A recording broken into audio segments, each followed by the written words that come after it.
Welcome to whatever podcast this is, I suppose. I'm Angus, one of the players here at Elite1's Rush Paintball series. This is round 3, day 1.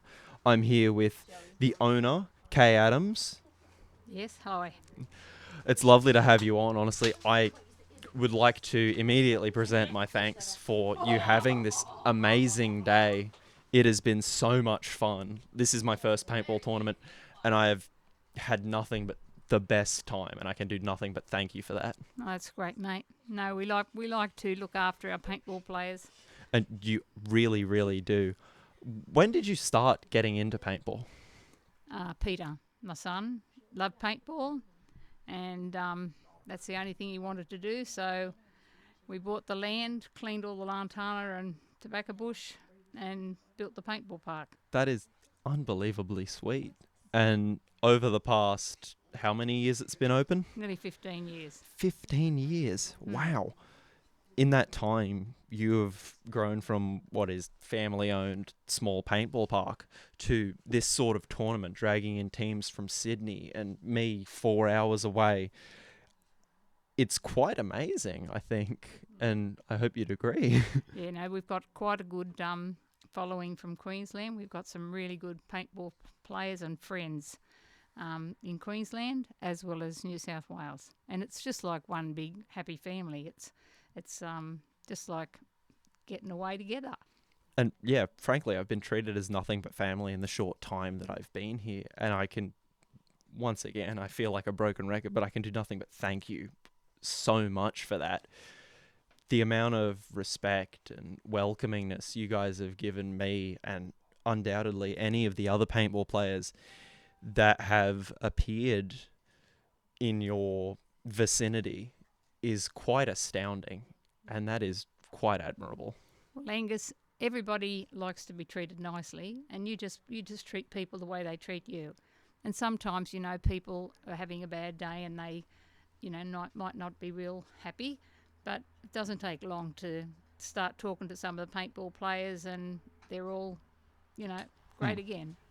And I don't know about myself, but my team at least has been very, very positive over the course of it. There was one moment where we were a bit down, but from the players, what sort of vibe did you get from this, considering we've just come out of COVID? This is the first major tournament in the last little while. Super Sevens is a fair way away. Its usual one around this time, June-ish area, was cancelled. And so since you are the premier starting up of the paintball tournament series, what has your vibe from the players, I suppose, been? Oh, well, they've been excited to get back into the game, the same as all people are with all their sports. But, we've been super blessed with our property, the weather, the safe travelling for all our tournament players when they come to play. We've got some great refs, but it's just like a family, mate. It's not like a lot of sports, and I'm not downing other sports, but it's different. We are just one big family, and we love to come together to play paintball. And while we want to win, and we play to win, it's not the end of the world if we don't. And what I really enjoy seeing is the Division 1 players and the Division 2 players helping the amateurs, encouraging them, even giving them their paintball markers to try to see how they like that particular gun. And there's just encouragement right through. I can't speak for many of the other teams, but at least within ours, we had the Wicked Assassins sort of take us under their wing, and that was really kind of them. They were on our sideline constantly.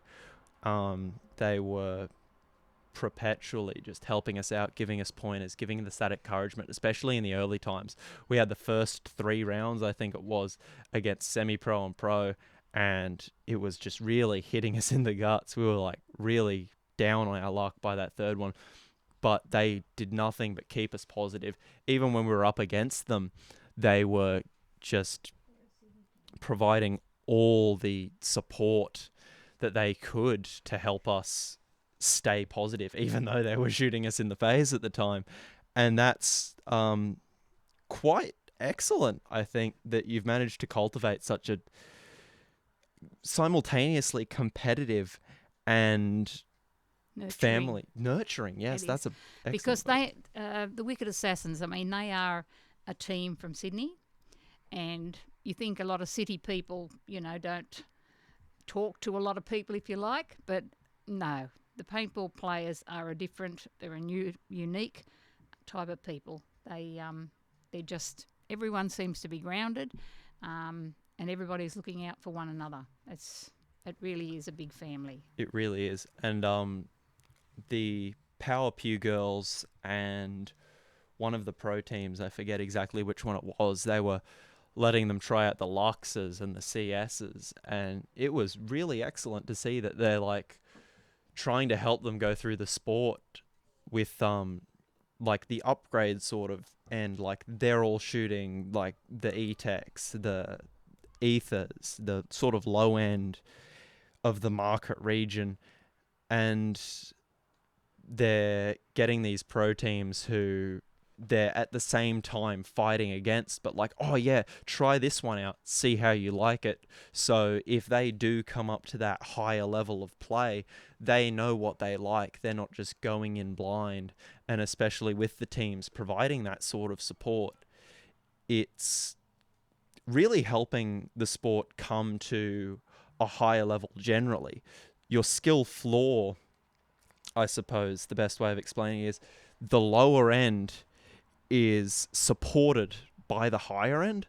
So in like say football or something similar, the high end players are so unbelievably taken away from the local end of sports. They have talent scouts just picking people out and that sort of thing. But in paintball, the pro teams and the amateur teams are sort of melded together sometimes, and especially at this tournament post-COVID lockdown, where we're forced to play the amateurs against the professionals sometimes. They're sort of melded together at a single point, and instead of creating this sort of resentment like it does in NRL or AFL, where the high teams are placed on this huge pedestal and the low teams want to rise up to that, but they're constantly shot down by the hundreds of other people who also want to be there. The pro teams and the amateur teams are one in a sort of way. Would you agree? Yeah, most definitely. Yeah, yeah. And something we do, I mean, the Div 1 players or Division 1 players, as you say, they'll give the amateurs their guns to try, just to see what it's like as far as all the encouragement. Because the amateur players don't have guns of their own, we give them our guns to be able to play with. A lot of parks actually charge for the hire of the guns for tournaments. But, I mean, we're trying to encourage young people into the sport. And you don't have to be a real fit, muscly sort of bloke. You can be a big man and you can still play paintball, because some of the big fellas, they stand at the back, mate, and they give all the forwards cover, and the forwards can get through and win the game. But they couldn't do it without the players that are probably not as athletic as the forwards. But as I said, they couldn't get there if it wasn't for the backs giving them cover. Oh, 100%. As discussed in a different time frame with Connor, one of the other players here, he stated that our amateur team, which had just been thrown together, was having trouble sort of getting those call outs, getting together, and it was sort of three people who were trying to give those calls to the other ones who didn't have the confidence for it. And it's really indicative of like the family nature of paintball, that you've got these teams who, while at the same time don't want us to get that point range to beat them, where they're giving us the pointers to beat someone else, and the team that is facing us is also giving us those pointers. They can see that we are sort of struggling because we've just been thrown together on the day. I've met two of them on the time. A lot of the other ones have just been at practices or open days with them. And so having those pro teams help create the bond in our smaller team, it was very, very helpful. And once we hit that gel point, it was so much better.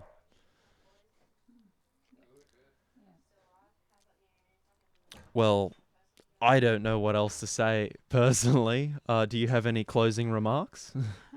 I was just thinking, while you were speaking, I was thinking there was something really special I was going to say about something you mentioned there, but I just can't think what it was. But it's the while the amateurs are only competing against the amateurs, they're playing against the Division 1 and the Division 2 players. So they're going to learn and get a lot more experience by playing people better than them, but they're not made to feel that they are not as good. They're encouraged to how to improve their game, and they can see that with a little bit of encouragement and whatever, they could become a Div 1 player. And it's only a matter of practice. I mean, we've got a few players here that, they practice and practice and practice, and they've come up from an amateur up to a Div 2 at the moment, and they're winning the tournament at the present time. And his snap shooting is incredible. But any sport, everything gets better with practice. 100%. I think we'll end it up here. Starting to cut it off. Please be sure to follow Elite1 Paintball on Facebook, which is Elite1 Paintball, obviously. Do you have any other social medias? No, just Facebook. Understandable. Yeah, please be sure to follow them, give them some support, and look out for future Elite 1 tournaments, such as the Rush Series in future.